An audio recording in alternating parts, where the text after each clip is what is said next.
जैसे हर बच्चे को पोलियो का टीका, वैसे ही हर बीज को वीटावैक्स का टीका। इस्तेमाल करें वीटावैक्स पावर और बनाएं हर बीज को दमदार वीटा बीज। देश के किसानों का विश्वास, धानुका।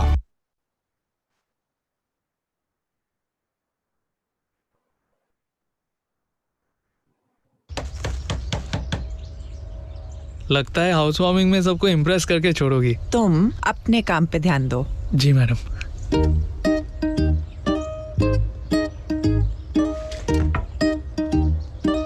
एक बार आके देख लो, कहीं मैंने कोई गड़बड़ तो नहीं कर दी।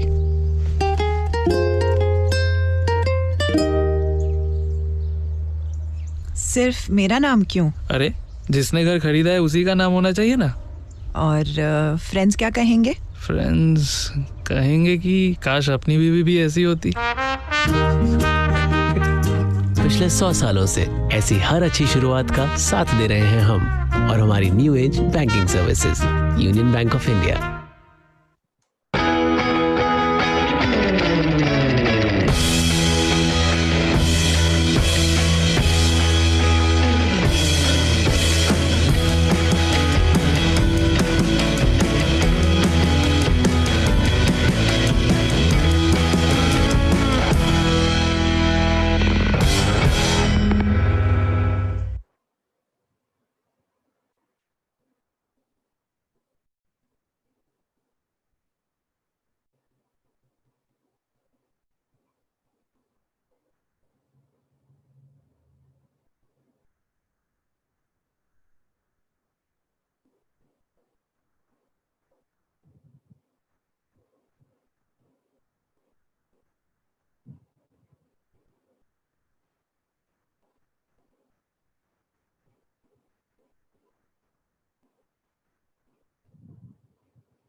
Good afternoon. Good afternoon, sir. Good afternoon, Rajlakshmi. Good afternoon. Good afternoon. Good afternoon, Ram, sir. Good afternoon, everyone. So welcome to the BusinessLine webinar on Agri reforms. I know I have more than 2,000 of you with me online now. Thanks for joining us. Hope all of you are safe. Please stay home. So today, as you know, people say that when the going gets tough, the tough get going. the Center and the Ministry of Agriculture have, over the last few months, done a lot of work to bring things in order in the farm sector. So today we are here to discuss those reforms and how these are going to be a game changer for people connected with the farm sector, right from the farmers to the processors and everyone, each participant in the supply chain. So I know that a lot of you have questions for us. So you can send in your questions through the Q&A window. And towards the end of the discussion, I'll take up each of the questions, if time permits, all of them also. And so I have three eminent people from the industry joining me today for this discussion. I have with me Mr. S. Sivkumar, Head of Agri and IT from ITC. I have Mr. Raman Jainalu, who is the Executive Director of Center for Sustainable Agriculture. And I also have Mr. Ashok Dalwai, Chairman of Doubling of Farmers Income Committee from the Government of India. So, before we actually move in and start in, I would like to thank our sponsors for the day. Our webinar today is presented by NABARD and powered by Union Bank of India and Dhanuka Agritech.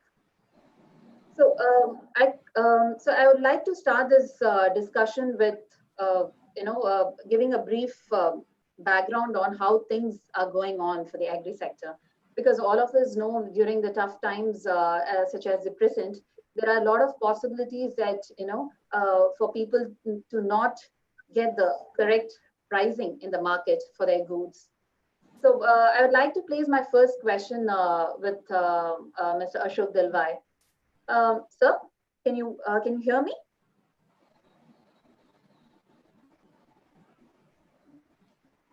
I think maybe he'll join us. Maybe looks like he just dropped. Yes. So, Mr. Shivkumar, why don't we start with you today? Because there are a lot of reforms, particularly focused towards the smallholder farmers to help them get better pricing in the market. So, as a corporate, when you look at these reforms, which one do you think is going to turn beneficial for the farmers immediately? So I think the fact that all of them have been done together is what makes a lot of sense for all the stakeholders, including farmers. Because over the years, there have been multiple reforms that were discussed and there is some progress. But I think the fact that Essential Commodities Act, the Agriculture Marketing, as well as Farming Agreements, all three have been done together, along with other things which have been done in terms of some investment support. I think all of that really makes sense. I think out of all of this, if you look at in the short run, what might help is the trade facilitation and the longish name which is there, that particular ordinance which is likely to come out. Right. Is that almost instantly multiple channels will get started so that the crops which are standing could get also sold beyond the APMC markets where they're getting marketed. In fact, already in the early days of COVID, we have seen some states moving forward and reforming their APMC acts also, making way for this kind of sales. And there is some progress because of that.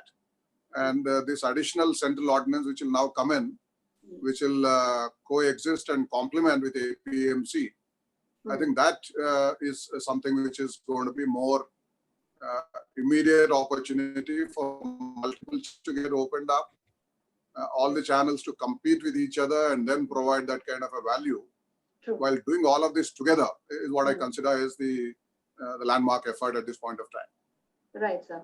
Mr. Ashok Dalwai, I would like to have a few questions with you before we get on to details of all the three reforms. With the number of announcements that have come in over the last 1 month, there are a lot of reservations that farming community, the farm activists and others have. So though personally I have a positive view about these reforms, I have to I'm going to keep my opinions aside for now and bring to you some questions from people on the ground, the farmers and other people. So one thing everyone is worried about is, with the Central Act coming in, will procurement at the farm gate, procurement from the farmers, from the mandis, stop by the central government? That's one big doubt which everyone is having. The other thing is there is a fear that farmers will be left will be left to the mercy of the private trade, will be left to the mercy of the free market forces. And third thing everyone is worried about is whether this act is going to stop completely the powers of APMCs and state government with respect to agriculture. So can I have your answer, sir? Yeah, thank you very much, Raj Lakshmi. And let me take this opportunity of offering clarifications on the confusion that many people across the country must be having. Let me begin where I should begin. The challenge that agriculture in India has been facing over the last 10 years is one of monetization of the agriculture produce. Indian agriculture has transitioned from one of deficiency in 1960s to one of adequacy in 70s and 80s. And thereafter, in the last 2 decades, we have reached what is called a situation of surplus. All of us must appreciate that market prices are determined by this demand and supply position. Given the context of surpluses in certain segments of the agriculture commodities, it is obvious that the farmers are not getting good prices in the market. Correct. The answer, therefore, lies in creating a balance or what is called equilibrium between the demand and supply position. That will happen if we are able to evacuate the surpluses from the production zones to those demand centers by removing all kinds of barriers that may be emanating from law, that may be emanating from inadequacy of infrastructure, or also emanating from lack of information, or what is popularly called as asymmetry of information. Right. Now, what this government has been trying to do over the last 6 years to correct this particular imbalance. Now, the whole objective is to monetize the agriculture produce so that the farmers are able to convert their marketable surpluses into money, Right. to optimal amount of money. And that serves as an incentive for the farmers. After all, the returns that the farmers or any entrepreneur gets on his business from his production is going to serve as an incentive for the farmers to make savings, to plow it back as capital investment into new technology, into new infrastructure, and keep growing up in terms of productivity and production. And as I was telling you, since we have certain surpluses, now we also now need to create a new paradigm. And that new paradigm has to be the post-harvest segment. So that includes the agri infrastructure in terms of storage and transportation. It includes the agriculture processing in terms of food and non-food processing. And third one is the final arbiter, that is the markets. Right. As we all know, the first effort towards reforms in agriculture markets began much before independence, but more robustly after independence, beginning 1960s. So much maligned as the APMCs may be, APMCs were the first set of reforms that brought some kind of method to the madness that existed in the agriculture markets to the village traders in our country. However, over the last 60 years, APMCs themselves have become monopolies because they were the sole and they have continued to be the sole arbiter of the agricultural produces. So what government is now doing is to create a new market architecture where we are able to enable competition and transparency in price discovery. As Mr. Shivakumar was rightly saying, we now need to have an alternate to the APMCs so that the farmers are able to tap the best services in terms of the price discovery and the access. So when we have APMCs, both in the government sector and the private sector, we're creating a competition. Within the APMCs also, we need to have intermarket competition. Right. The best corollary is that of the telecom sector, where we had the monopoly of BSNL, which was broken by a large number of private sectors coming in, and that's how the consumers have stood to benefit. And there are many examples, including air services. So likewise, agriculture markets today will stand to benefit from public sector and private sector markets within the APMCs. And now, as a competition to the APMCs, we shall have the direct trade, both intrastate and interstate, that will be now made possible under the ordinance that Government of India is going to bring out. So there too will have again private and public sector, mostly private sector that's going to play an important role there. So when we have that inter-channel competition, obviously the farmers are going to benefit. Now, your specific question, is government going to stop procurements? Let me emphatically say no. I mean, everybody who's hearing me, be clear that government is not stopping procurements. Once again, let me take you to the issue of the basics of marketing, that we would like markets to be reformed, agriculture markets to be reformed, so that the price discovery is to the advantage of farmers through transparency, through objectivity, and better market integration. However, we know world over, not just in India, that agriculture markets can never be perfect. No market for that matter, even within the industry sector, within the service sector, markets are never perfect as we read in economics. And agriculture markets, exposed as they are to the fluctuations of supply, thanks to the dependence on monsoons, we can never be able to control the supply. And therefore, there'll be always fluctuations within the markets vis-a-vis agriculture. Therefore, what government is saying is, while our first intervention will be to create a competitive, transparent, objective market structure so that the farmers start benefiting from competitive price discovery, simultaneously we recognize that there will be fluctuations and therefore there will be need for administered prices, intervention. Therefore, the minimum support price, which is actually a price signal based on the cost of production and a certain profit of margin, is also an assurance to the farmers that in case the markets are not behaving properly to your advantage, I come and intervene. So let's be very clear that MSP-based procurement will continue. Okay, but however, we all must try to ensure that this procurement becomes only a last resort and the market should be able to do better. Let's also believe that the minimum support price is not a remunerative price. The remunerative prices must come from the markets. Minimum support price is a fallback social safety net for the farmers. And therefore, we hope that it is less to depend on MSP's better it is. Right. Okay, I would like to also give you a good news to you that over the last 4 years, we have started broad basing MSP procurements. We have a scheme called PM Asha, under which, as you all know, now the procurement of commodities has gone beyond and wheat and paddy, which was the norm till 2014-15. In 2015 till now, right, the procurement of pulses has gone up to around 18 to 20% of the total production. That of oilseed has gone up to 11%. And the state governments have also been advised that they should start procuring the nutri cereals, that is millets, like jawar and ragi and bajra. Only condition being that whatever has been procured by them must be utilized by them in some way. For example, welfare programs or the public distribution system. Right. So to cut it short, I would say that we will be aiming at a competitive, robust market through alternate market channels. And simultaneously, we will have the fallback mechanism in terms of MSP and MSP-based procurements so that there is an assurance to the farmers that there is somebody to do it. So the whole basket of reforms we'll discuss as we go forward, that the new ordinance that the government has promised in terms of Central Trade Act, which will promote intra-state and interstate trade, and then the conversion of the Contract Act, which was a model contract farming act, which was shared with the state governments in 2018, now gets as a central legislature, so that the entire country will have one type of the Contract Farming Act. These two, supported by the Essential Commodities Act liberalization, now create a context for free and fair markets in the country. So there are many things that we can discuss, and I think I will just leave it at this particular point.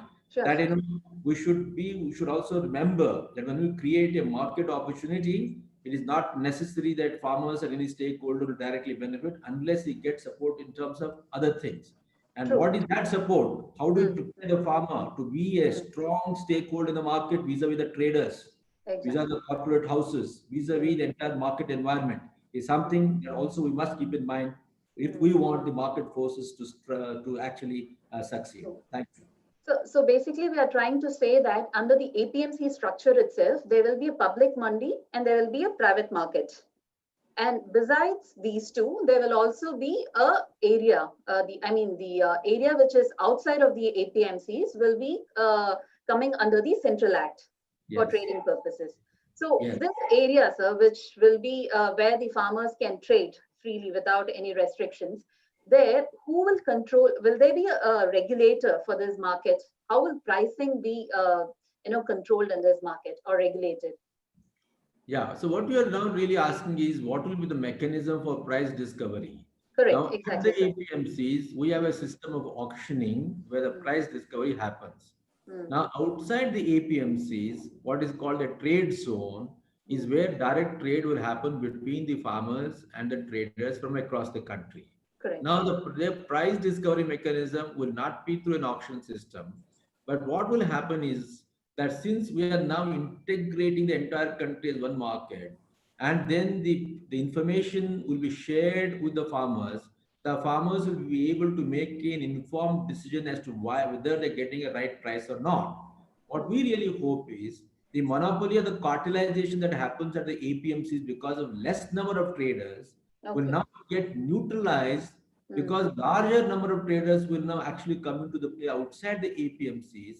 And as long as there are large number of quotations for the same commodity that the farmer is going to offer for sale, we hope that there will be automatically a good price discovery. Okay. And in any case, the APMC benchmark is already there. The Correct. farmer has a choice that if he feels he's not getting a good price outside the APMCs in the trade zone, then he's Right. always free to go into the APMCs. And what we think is not just from the farmer's perspective, but also from the trader perspective, once the cartelization and the monopoly that exists today in Indian marketing condition is broken, there will be competition. And then, as far as regulation is concerned, yes, there will be an authority which will be an arbitrator, which will ensure that the policies, programs, guidelines, rules, etc., are all introduced, so Okay. that the fair trade that should happen between the trader and the farmer will happen. Okay. Okay. So Okay, sir. I think we must keep that particular thing in mind. Yeah. Sure, sir. Sure. Mr. Ramu, I would like to ask you on this because you have been long working with smallholder farmers in many states. So, what is the level of inefficiency in the market structure at present? And do you think these reforms which the government is proposing now will help really the small and marginalized farmers? I think we need to just take a step back and then look at what is the crisis which farmers are in general undergoing, and then particularly in the last 2 months of this lockdown, because these reforms were brought in the context of lockdown COVID-19 and then talked about as part of this one. So one of the thing is India, the small and marginal farmers, their incomes is a challenge. We have monthly incomes of just about 8,900 rupees per month. And in that, just about 35% comes from cultivation and about 35% comes from wages. And that's the situation in which we are. So back end, there is a lot which needs to be done in terms of improving the incomes of the farmers. So before we talk about the forward linkages.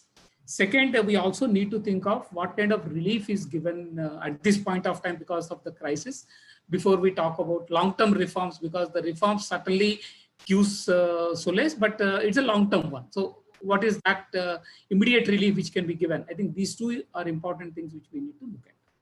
Coming to these reforms, these three couple of reforms which are talking about, these reforms were also these policies. Say if you are talking about APMC, it's not only to regulate farmers to sell outside. It is also to create protection for the farmers against exploitation by the buyers. So in terms of payment, in terms of pricing, in terms of payment. Sorry to interrupt, sir. Sorry to interrupt. You would have seen a lot of your farmers, in AP, Telangana, or also in other states. So there is always this issue of smallholders having a challenge to take their produce to the APMC mandi because it's 20-30 kilometers far away. So what kind of challenges do a small farmer face when it comes to marketing of his produce? No, see, one of the major challenges is about the distances.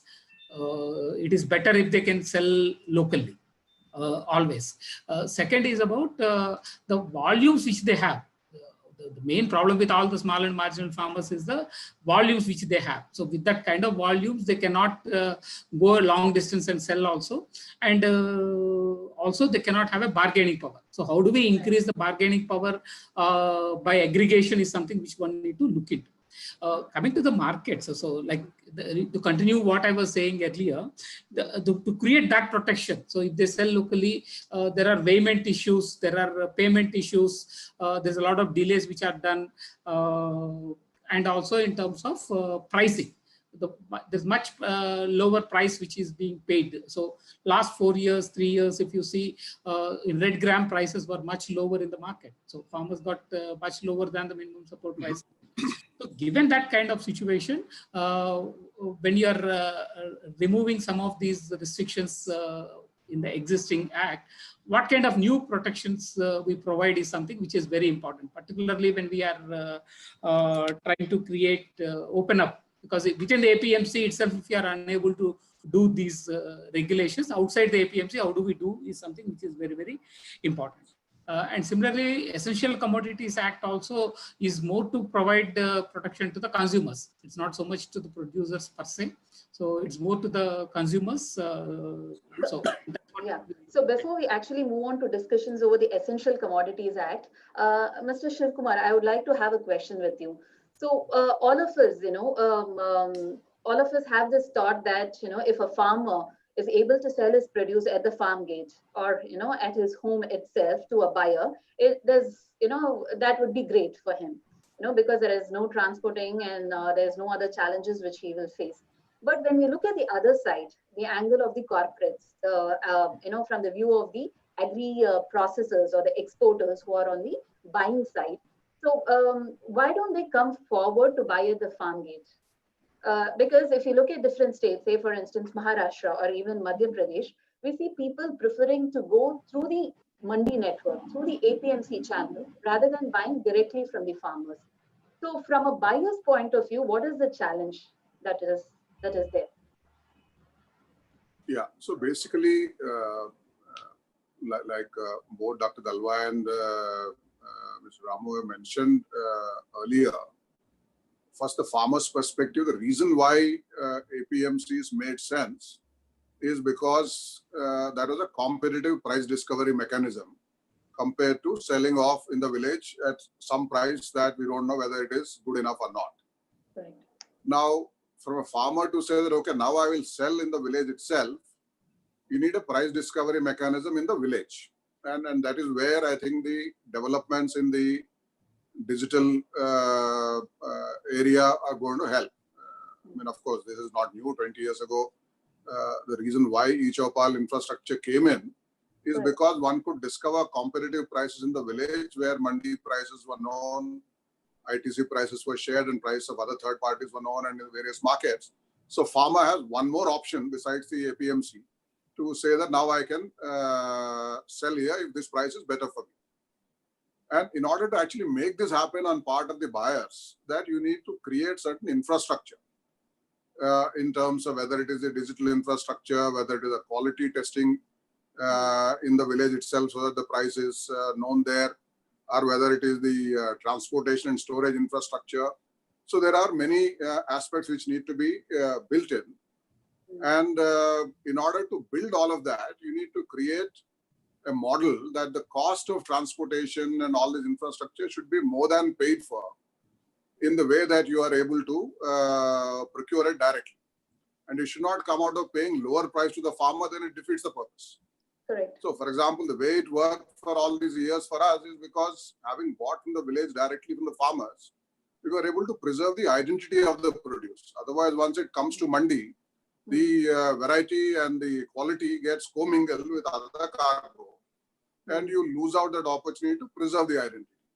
Okay. So you preserve the identity and create value as an opportunity, and then create that larger pie in which you retain some margin out of it and you pass on a fair value to the farmer. So that's how the business models will get created in the new environment. But the question mark as to why some of these things don't happen as much as they should be is twofold. One is that once you make all these investments, until now, until let's say the essential commodities act gets liberalized, when we see that final announcement, that you make all this infrastructure and the viability of all of this happens when I procure, let's say, 10,000 tons in a cluster. Right. And then essential commodities impacted, and then say that, okay, now you can't store more than 100 tons. Correct. And then that investment becomes unviable. So that's always a Damocles sword which was hanging so far, to say that I make investment, it doesn't become viable, so why should I make an investment? I would rather go back to APMC and buy or something. The other angle is that when you are engaged in dealing with a large number of farmers and creating this kind of infrastructure, you need other mechanisms. Digital is one way that you could look at. Potentially some form of collectives, FPOs is another method, cooperatives of whatever kind, all of that. Some method of aggregation which reduces the transaction cost for the buyers, and which enhances the bargaining power of the farmers and lowers the transaction cost for them also. Correct. I think that mechanism also needs to fall into place. And once again, to make all of that happen was not possible till now, because the APMC Act prohibits any transaction outside the four walls of Mandi until it was reformed in whichever states they were done over these many years. So where it is opened up, we could do those kind of transactions outside and create these longer term engagements. But where it is not, then you just know where that you could have a direct engagement with the farmer in whatever form, whether it is direct buying or contracting or any other method that made sense, was not possible. I think once these reforms are now making it far more predictable than for us to go and say, okay, now every year we get a license renewed, or we take 20 different licenses in a state to operate like this. All of that cumbersome process will go away with more predictable environment. So that is what will then make it possible for other buyers also to come forward and make these kind of investments. Because it's in the buyer's own self-interest, like we have implemented and figured out how our brands get supported with these identity preserved value chains and so on. And it's a win-win for the both farmers as well as for the marketeers. So that kind of competition is what will get opened up. It's not one more Mandi, which is exactly like APMC, which will get replicated. Correct. That also is possible. But depending on the crop value chains, locations, existing infrastructure, what is the better method of price discovery, all of that, there will be many more models that different people will innovate, either from the buyer side or from the seller side. True. So, for example, Amul is an innovation from the seller side. Similarly, FPOs can innovate from the seller side and get it digitally aggregated and make that happen. So where innovation will come from, there is no bar. Once the framework and the architecture that Dalbhai talked about is open for anybody, rather than forcing everybody to go within those four walls and transact. I think that is a fundamental difference, and that's why I believe it's a game changer, the question that you really are posing. Right, sir. So, Dalbhai sir, I would like to have a question with you now. So now that we are talking about the infrastructure requirement for the agri value chain participants, so the government has announced that there will be a 1 lakh crore of investment around this. So how will this come through, sir? Will it be a PPP mode of investment, which they are looking at, or what is the thought process in this? Yeah, now I won't be able to give you the specifics. So much, let's remember that government is now facilitating through this Atmanirbhar package of rupees 1 lakh crore to strengthen both forward and backward linkages that are necessary for different segments of agriculture to link up both production and consumption zones.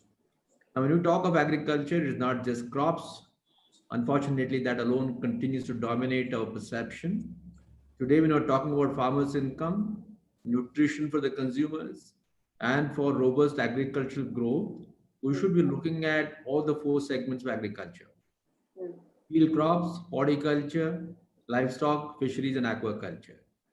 So this rupees 1 lakh crore plus rupees 10,000 crore for the micro food the facilities is what is going to actually facilitate harvesting all the potential for growth that exists in each of these segments. Now, how are we going to make it happen? We already have tested in the last 5 years to operate what is called a corpus fund based investments in gross capital formation in agriculture. Okay.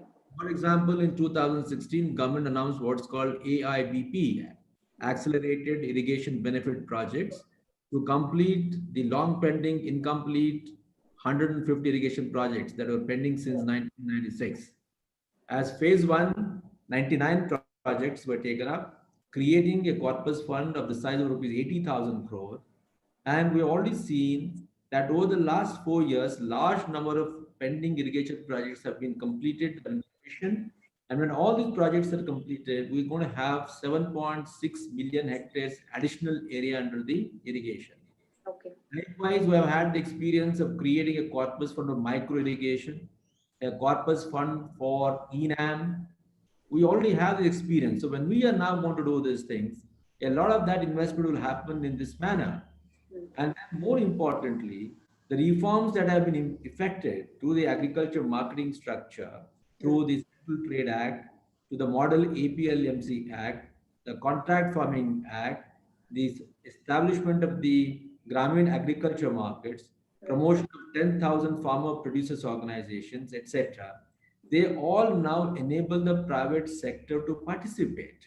Now, till now, unfortunately, our licensing system was so rigid that it did not incentivize the corporate sector to have belief in investment in support of government. But now both the domestic investments as well as the foreign direct investment, which has been allowed the direct route for various agriculture related activities, will actually start bringing in cross capital formation.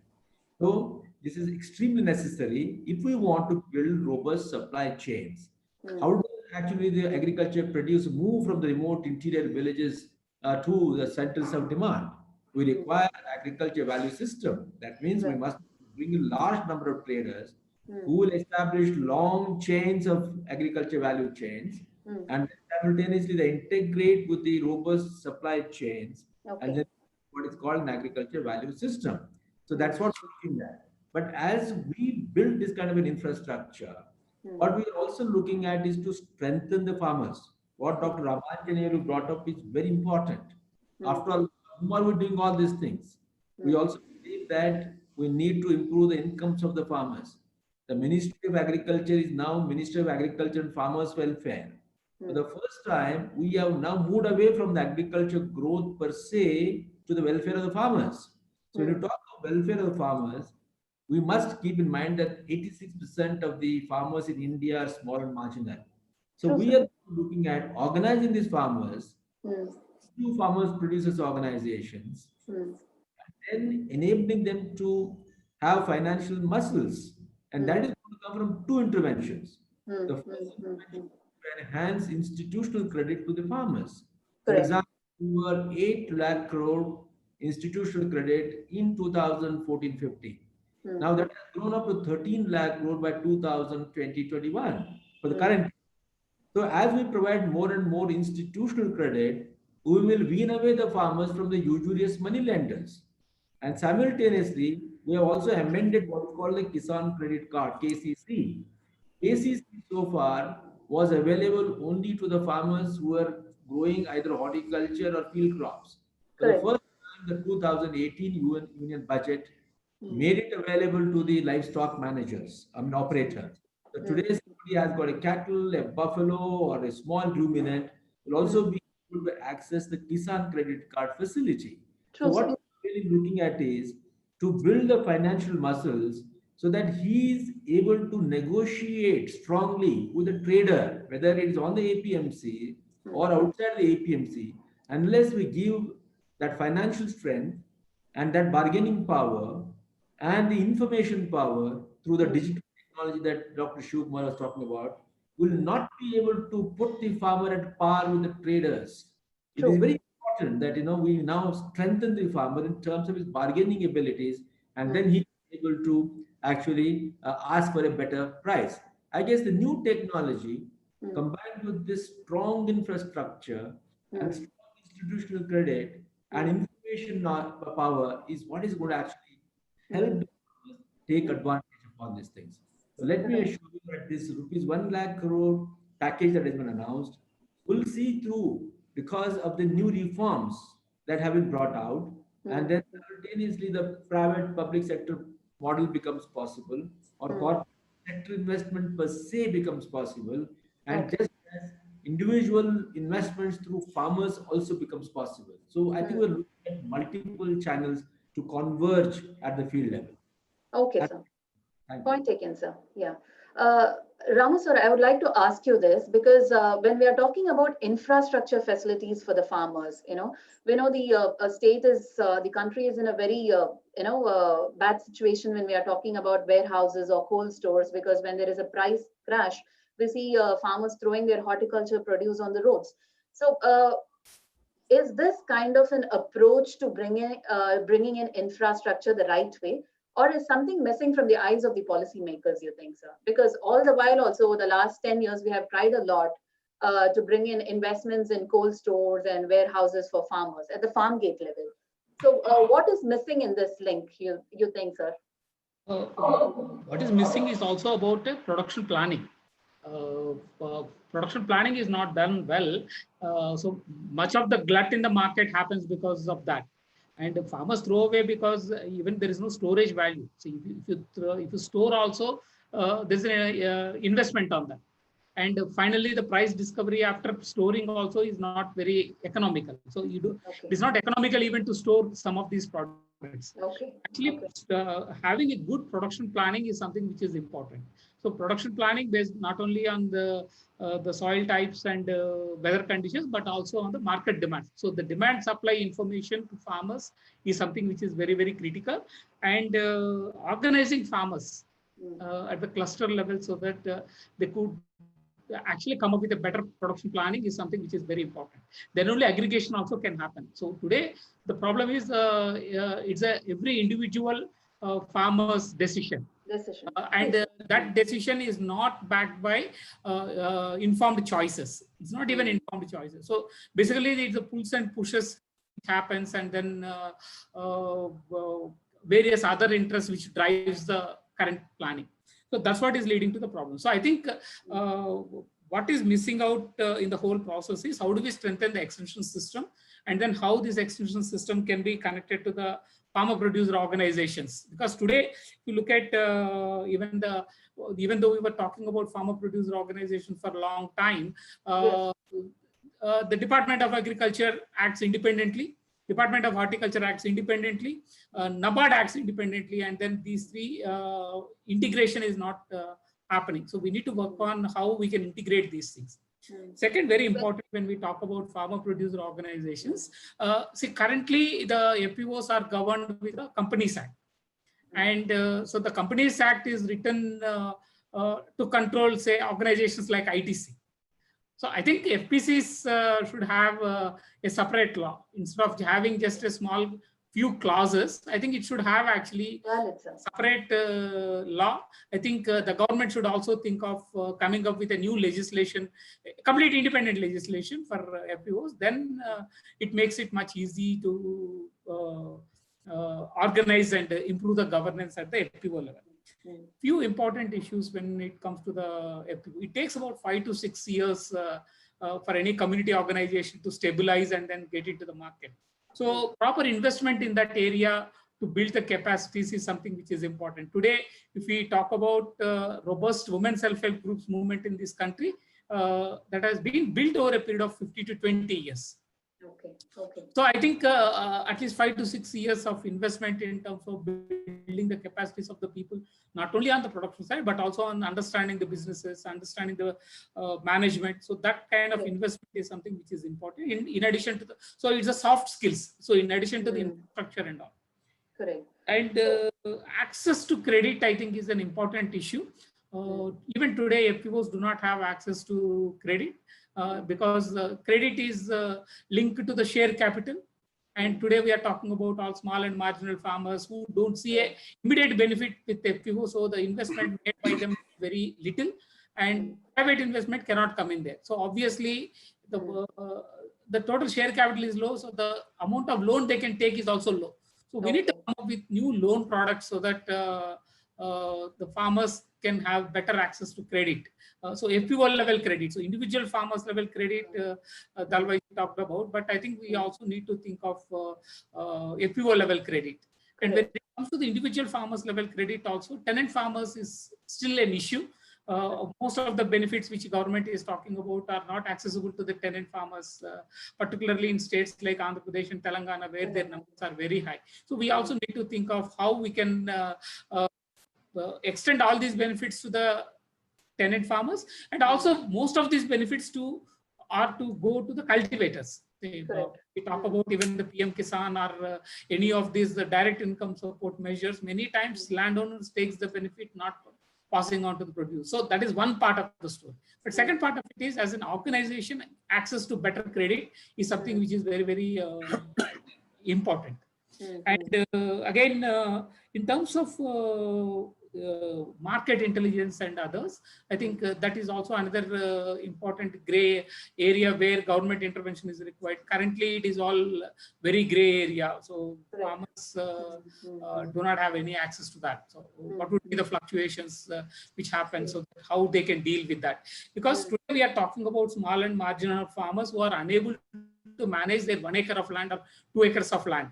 So when we are talking about a farmers institution, so it's a kind of investment one need to make to build their capacities to understand that, and also support so that they can hire professionals for a while. So that handholding support is something which one need to do. Handholding is needed. Right, sir. So when we are talking about smallholder farmers, whenever there is a discussion, everyone wants to know how their bargaining power can be improved. Because with 1 acre of land, not much is he's going to produce, and looking at the amount he's going to use for self-consumption, the balance will be only 10-20%, which will take to the market. So in such a case, how to improve the bargaining power of a smallholder farmer in terms of yes, sir. So in terms of bargaining power, I think it comes from quality of produce, diversity, good produce which they can come up with. I think that is something which is important. So getting into horticulture and getting into high value crops like medicinal and aromatic plants, I think that shift can help smallholders because they put in a lot of time in the farm, and then they also can put in more labor, family labor kind of thing. So I think should be a shift in the cropping patterns also. But today they are unable to do it because there is no market access. So if the market access can be improved, and then if irrigation possibilities comes in, and infrastructure facilities are created, credit access is created, proper extension services are created, I think this shift will happen. Okay. And one more question, sir, because when we are talking about all of this, I think we should also discuss on contract farming, because a lot of if it is done well, then both parties, both the sponsor and the farmers benefit from it. So from the way the government is approaching contract farming through the Model Act and now through the ordinance also, so what is missing in this, sir? Because earlier also a law existed, but this didn't click for a small farmer because a lot of corporates keep shying away from engaging with small farmers. So what is the solution when it comes to this contract farming? Two important challenges with the contract farming is the contract is between two unequals basically. So a big company and a very small holder. So what is the arbitration mechanism so that it can be resolved is important. So the arbitration mechanism should be independent and then effective. These two are also important. Otherwise, if it is in the hands of the government officer, again it becomes bureaucratic and corrupt as well. Because we have seen the way most of the agreements happen and then the way they are regulated.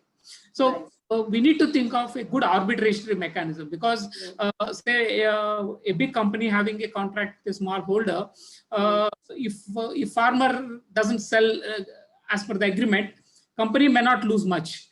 But if company doesn't buy, farmer will lose. Right. Always. So that is the problem with this contract farming.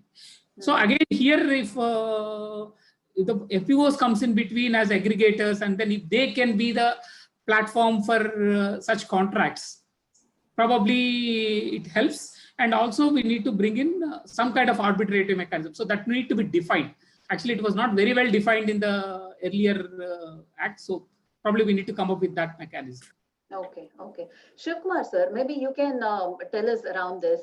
The Contract Farming Act, the regulations and different aspects of it, is risk sharing as the law approaches it fair for both the sponsor and the farmer? What do you think, sir? Yeah, so, there are three different aspects here. When it becomes a zero-sum game between a farmer and the buyer, you are likely to have this issues forever when the bargaining power is unequal. While people can argue farmers have a part of the weaker power, the reasons corporates shy away that corporates believe they have weaker bargaining power because when there are farmer issues, whether it is government or whoever arbitrator says, no, farmers are too small, just let it be even if they are not on the right side. So corporates also shy away saying that, no, this is not going to be beneficial for us. So therefore, the aspect of quicker and inexpensive dispute resolution that Ramu talked about is critical. And in the new farming agreement, from what we heard so far, it is the SDM and the district collector as the mechanism. Although Ramu expresses reservations, I think this is a good via media compared to the conventional judicial process that is there. And the time limit is also set. I think probably will help. But besides this, there are two other points I want to flag on the zero-sum game issue. Right. One, where the contracts, even if they are unwritten, work very well when there is a reciprocal dependency between the farmer and the company which is writing that contract to buy produce. That unless I get the material, my factory will not run. When that dependency is there on the farmer, happens for a specialty produce. Correct. I make seed. Unless I have seed that is supplied by my farmers, I don't have access to something. Unless I get my organic material, I don't have my marketing commitments met. And so on and so forth. And vice versa for the farmers, unless the company complies, they are not going to benefit. So where it is reciprocal dependency, there nobody else needs to come and arbitrate. Nobody needs to come and say, write agreement like this. People will figure out a way. Yes, aggregation will help in whichever form, like already said earlier. The other method for large number of crops which are not like this reciprocal dependency, there are two systems. So one is where they are relatively less perishable crops, like grains and oil seeds and pulses and those kinds of things. Reliance on the derivative markets is an important institutional mechanism. Okay. That instead of planting material based on last year's prices, or some kind of intelligence that is produced by some people who have no skin in the game. Correct. Versus there are future prices, there are options which work also like MSP. Correct. And farmers don't need to directly participate. Automatically, they'll get plugged into the contracts if they are that mechanism exists. Or farmers can participate also through FPOs and otherwise. Correct. So importance of derivative market comes in for such kind of products. And for those which are perishable, where futures markets and derivative markets cannot provide that kind of an option, processing is the best route, whether it is done at a farm level, closer to the farmer, or by a processor at a higher aggregated level. Okay. More the processing happens, the pressure on the farmer to liquidate immediately doesn't exist. And therefore, that kind of infrastructure we talked about, which was holding it so far, and how some of these reforms will help in opening it up. So that was the context of how the food processing also can help. So looking at all of this together is how one should look at the farming agreements, rather than a very, very singular view of how can ever a farmer enter an agreement with some kind of a corporate, therefore this is a non-starter. That is one aspect of it, but all these other dimensions are also important. Right, sir. So now that we have discussed, around the reforms and, the way forward. So how quickly do you think one can expect investments from the private sector, or what kind of solutions or answers will the private sector look at before, stepping up its investment in the agri-value chain space? Yeah, in terms of steps going forward, first we need to see the fine print in the acts. The intent is quite clear. And one needs to specifically is how this translates into the acts. Second, after the acts are done, how the execution is going to happen through the various rules, because in the states where some APMC was reformed in the past, rules did not really let it progress by virtue of conditionalities which are kept there. And three, the level of alignment that exists between states who are primary actors on agriculture and some of the central acts which seem to have been accomplished with some level of consultation which happened in the recent past. But I think combination of these things will work. I think lots of experiments happened over the last few years as these reforms happened in different states, in different commodities. A few things were exempted from some of this. So those things will help in a quicker expansion, like we would certainly do. And a few other things to see the full fructification of the intended benefit. I would see more in a 2 to 3 year kind of a time frame that we would see that more investments will flow in. Okay. All right, sir. Ramu, sir, one last question, from my end. So farmers always keep looking for a price support from the government, procurement support. So even now when there is a discussion about, one nation, one market, farmers are wanting a one nation, one price, a price which is fixed and which will guarantee them a return. So what do you, think about this kind of a price support mechanism? Is this even possible in the first place? And why do farmers keep, insisting on a price support mechanism rather than moving to the market? Farmers have not moved into the market. On many crops, farmers moves into the market. So one of the reason for depending on minimum support price is that that's what is the maximum support price in many crops farmers can get. Say for example, in rice, in many areas, farmers are not getting that kind of price which even minimum support price has announced. In crops where they get better price, say for example, last 2-3 years, millets, if there is a better price, they're not coming to the market yard. They're actually selling away outside. Similarly, maize also, they were selling outside. So only they come to the market yard if there is a minimum support price is higher than the local market price. Many times local market prices are far lower than the MSPs which are announced. That's the situation kind of thing. Also, one of the things we also need to think of when we are talking about one nation, one market kind of thing. So between states, so there are states where the cost of production is very high. Say if you take Andhra Pradesh and Telangana, per unit cost of every produce is far higher than the neighboring state. So while it becomes easy for other states to come and sell here at a cheaper that becomes remunerative for them rather than for the states like Andhra, Telangana to go and sell. So government's intervention in production so that the cost optimization happens and also better crop selections happens based on competitiveness and also soil suitability is also something which is very, very important. So price fluctuation is seen as a risk for the farmers. So wherever there is an MSP and a assured procurement, that is seen as a safety net for the farmers. So from a farmer's point of view, if you see minimum support price and procurement, these two are seen as the safety nets for them.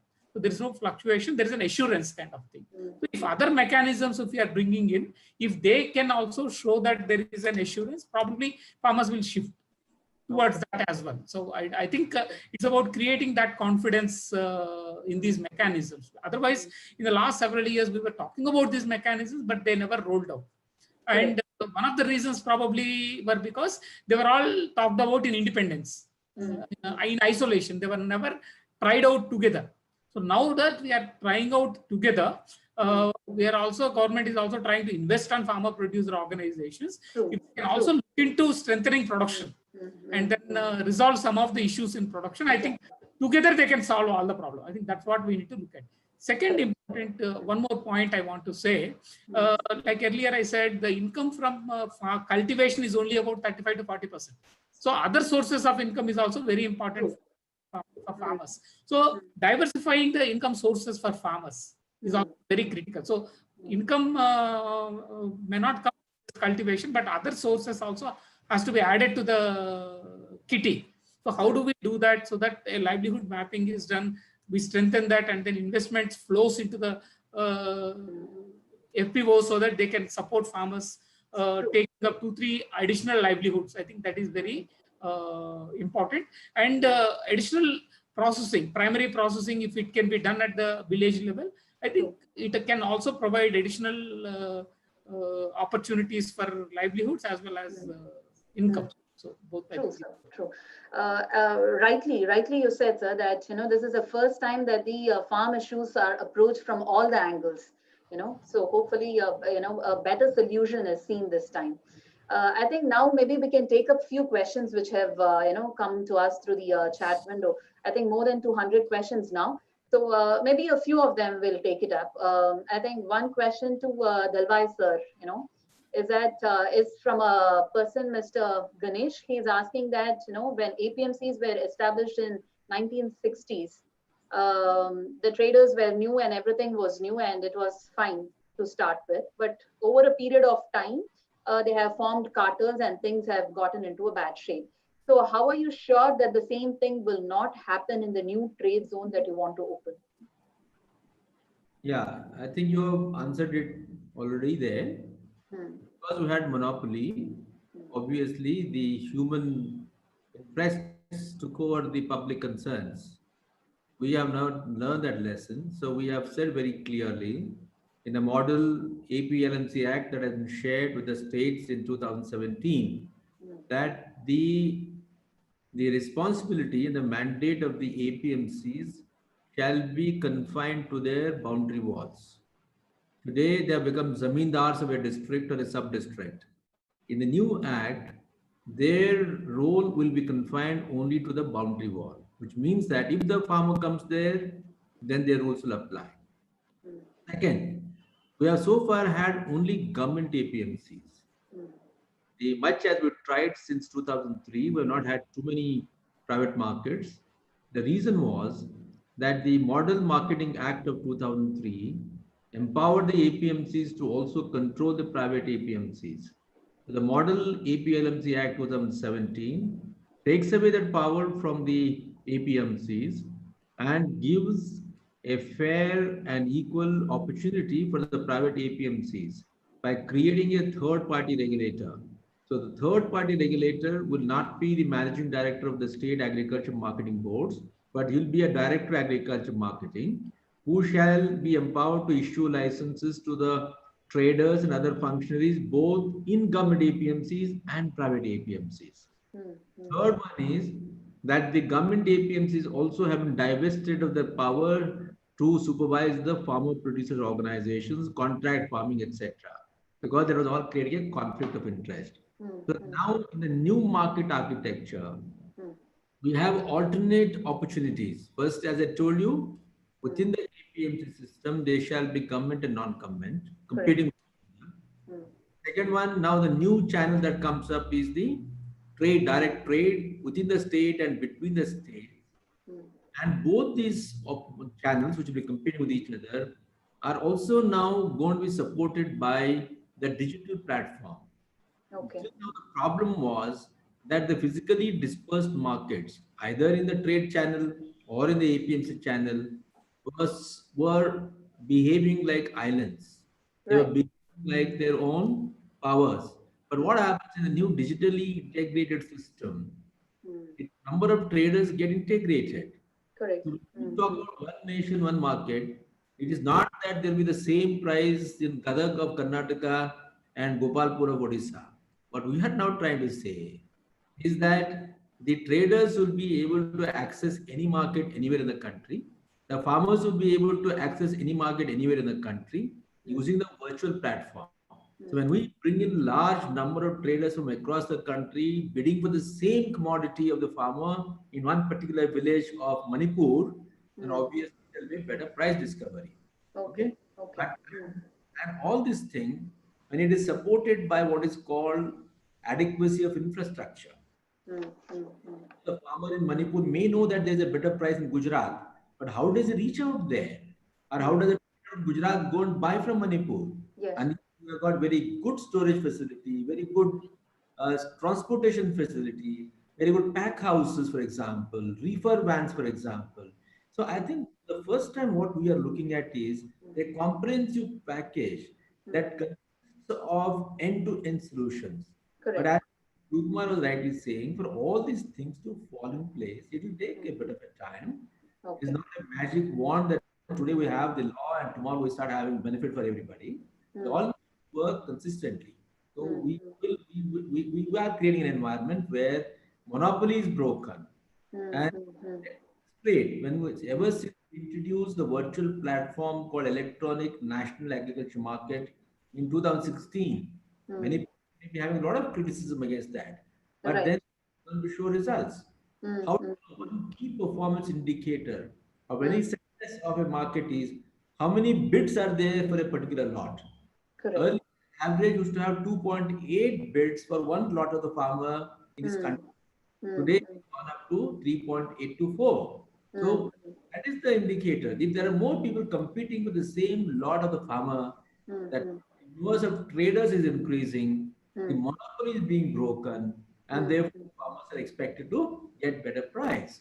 Right. But unless we strengthen the farmer in terms of bargaining capacity, that means he has got distress sale. He wait for 1 month, 2 months for the demand to pick up. So that's where I think the mantra of success will lie. So now your focus will be now on strengthening the farmer's capacity through the negotiable warehouse receipt system and many other interventions that government is planning. We hope that this will take it forward. Sure, sir. Sure. Fair point, sir. So I have a question for Mr. Shiv Kumar. So Mr. Govind is asking a question. So he's basically saying that farmers are worried to sell to a corporate because he fears that quality testing may not be to the agreeable to both the parties. So will you propose an alternative where the quality is tested by a third party? Yeah, certainly as the ground level infrastructure expands, these kind of opportunities will only increase. And one of the new frontiers of digital technology is that rapid testing of agricultural produce is also increased by virtue of the various kinds of new technologies, whether it is spectrography or whether it is infrared and many other methods. And it doesn't take a long time to assess the inherent quality of a produce. As these things scale, I think that opportunity also will come through. And even otherwise, I think what we have done, for example, in the e-Chopal system, is that one of the farmers represented in the village is supported with the necessary equipment to do the testing in the village. If a farmer comes to the factory or a warehouse, and then she or he is told saying that your quality is C grade, there's a problem. But when you do the testing in the village and say that no, this is C grade, and if it indeed is C grade, she can decide saying that okay, is this appropriate for me, and therefore should I sell it or not? I think that is enabled through what is called an e-Chopal Sanchalak, doing the testing and confirming in the village. So third-party testing is a common practice. I think it is just that testing must become, again, much like the dispute resolution we talked about earlier, swift and inexpensive. Because if it takes time and it is expensive to do it, it will defeat the very purpose of doing that quality assessment. I think new technology will also help in doing it, but new institutional arrangements also will make it possible. All right, all right. One more question for Dalwai, sir. So a person by name Vinod has asked it. So he's saying that how will you ensure that abolition of Essential Commodities Act will not lead to hoarding from corporates in the name of investments, as they'll buy it low and sell at higher margin, raising the inflation. We have seen this in pulses in recent years. Yeah, I think let's all remember that we had large number of control orders under the Essential Commodities Act. True. People of my generation, when we began our service 35 years back, we also gave permission to buy cement. Unless I gave a slip to the coming customer to go and buy cement, the cement dealer would not release his cement. We gave permission to buy a tire for his car. Those were the days of shortages. Today, we have moved away from shortages to surpluses. So why does a trader need to, hoard when he knows that there's so much of surplus everywhere? Correct. So we don't need to be fearful of that. Now, why we needed this reform under the Essential Commodities Act, as far as agriculture is concerned, is, and on one hand, we are saying we want to break the monopoly. Whether it is a monopoly of the government or monopoly of the private sector, both are bad. APMCs are government organizations. They are also behaved like monopolies. BSNL was a monopoly, right? So if we would like now private sector to also come into the market, and we are telling the people to sell them, the private stockist tells us that you don't allow me to store more than 100 quintals of tur, not more than 400 quintals of potato. Why should I buy for the farmers, right?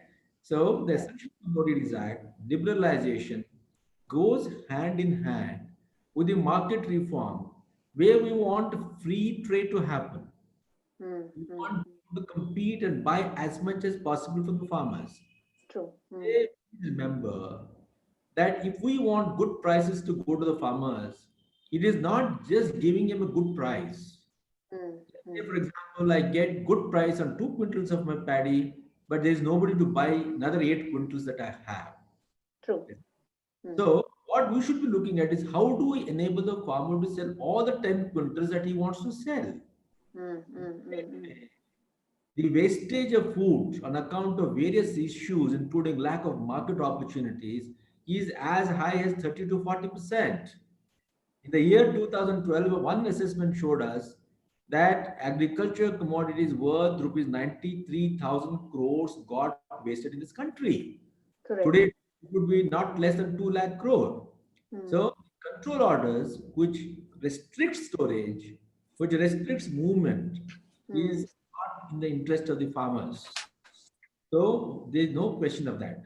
However, the government always keeps the power with itself that in case of emergency, in case of war-like situation, in case of famines, or even in case where the market prices are shooting up so haphazardly to the to the disfavor of the consumers, then the government has the power to bring in.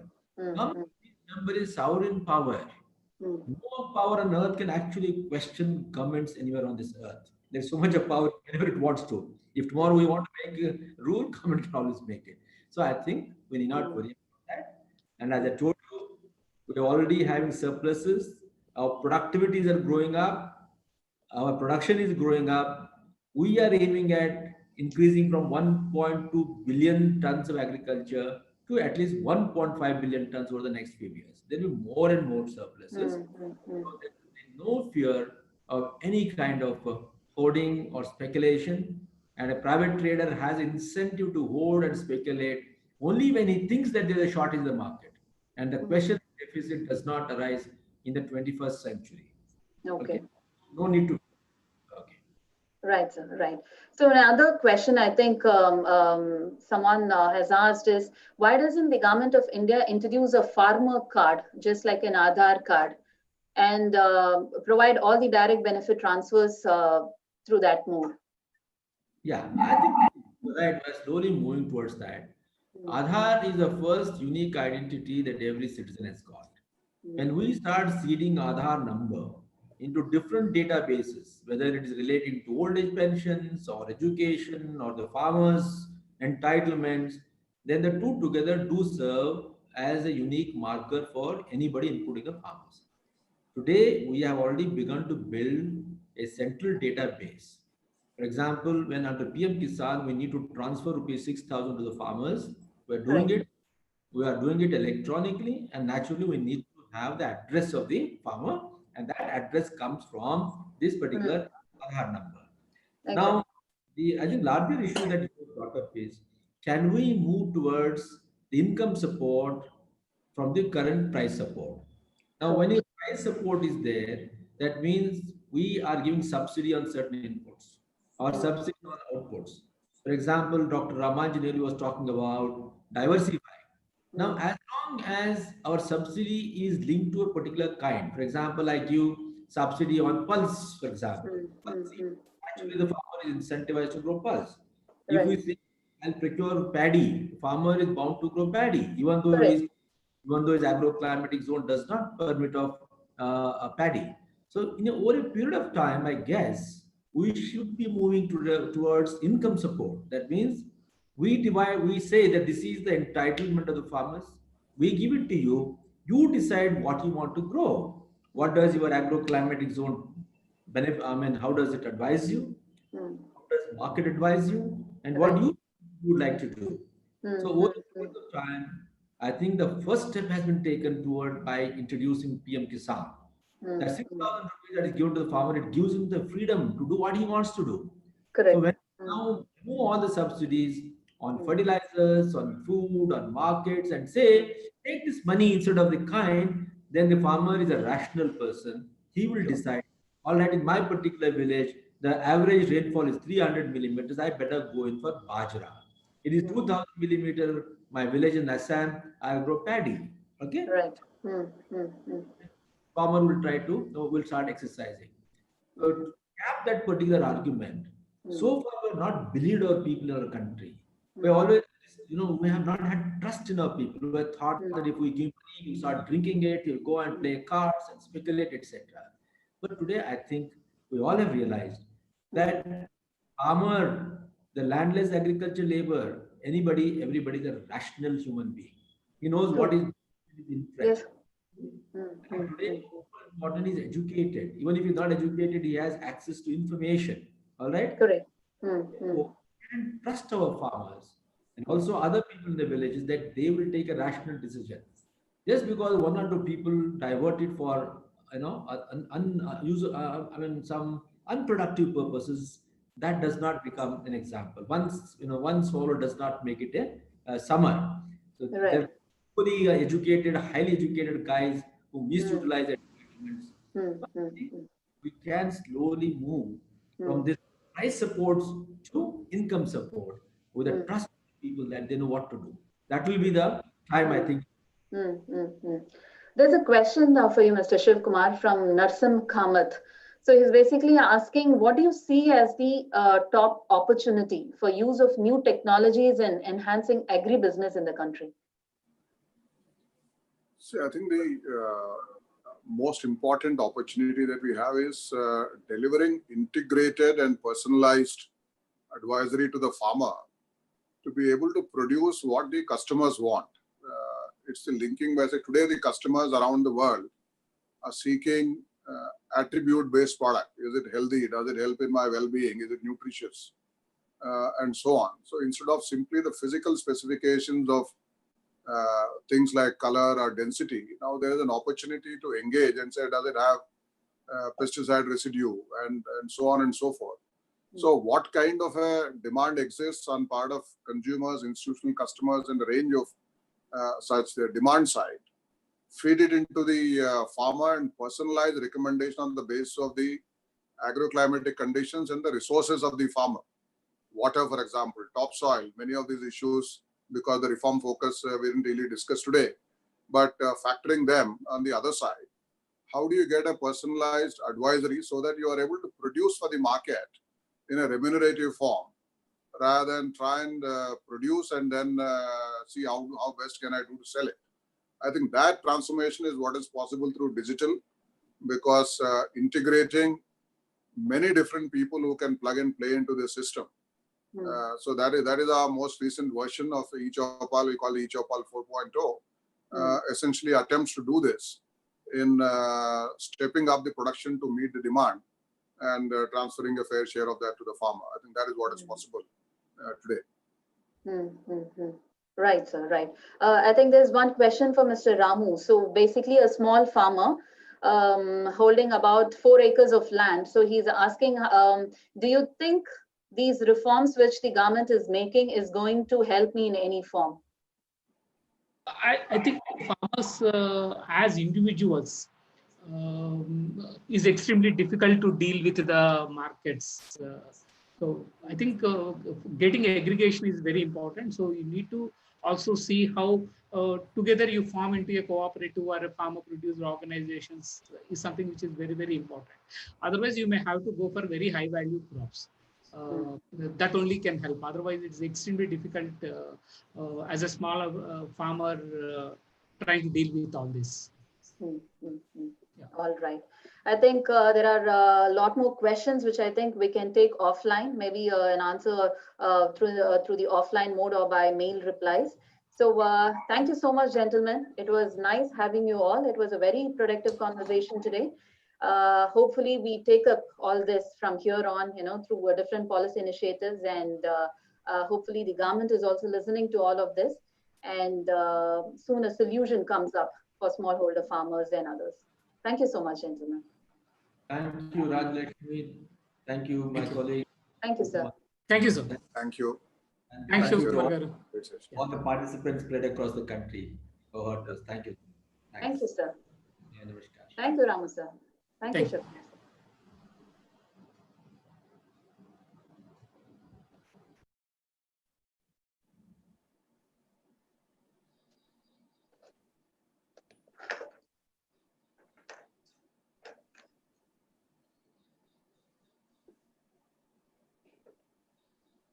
So Rajiv, will you send some of these questions because I think lots of them are there. We'll get a sense of the house. Right. When we look at all this, hopefully we can just send by mail or whatever, that will be useful. Sure, sir. I'll do that, sir. I'll do that.